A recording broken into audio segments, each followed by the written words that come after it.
আমি যায়। রাসূল এবার জিজ্ঞাসা করে, আবু বকর তুমি কি পাগল হয়ে গেছো নাকি? এবার আবু বকর চোখের পানি ফালাইয়া দিয়া বলে, ও আমার রাসূল,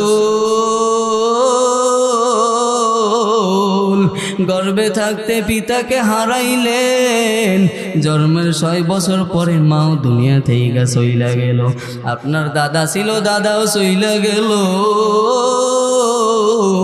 এখন আপনি এতিম। সেই জন্য আমি আবু বকরের কাছে মনে হয় না জানি কাফেররা ডান দিক থেকে তীর মারে, না জানি বাম দিক থেকে তীর মারে, না সামনে থেকে না জানি পিছন থেকে। সেই জন্য আমি আবু বকর একবার সামনে যাই, একবার পিছনে যাই, একবার ডানে যাই, একবার বামে যাই। এবার রাসূল বলেন, ওরে আবু বকর আমি এতিম, ও এতিম, সেই জন্য তুমি এত ভালোবাসো। এমন এতিম নবী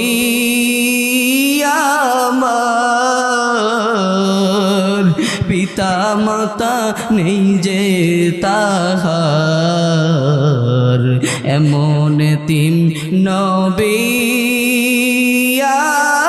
আমার, পিতা মাতা নেই যে তাহার,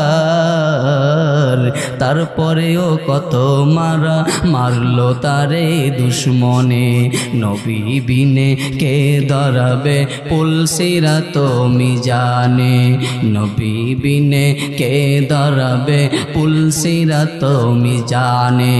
চলো চলো চলো মুমিন চলো নবীর সন্ধানে, নবী বিনে কে ধরাবে পুলসিরাত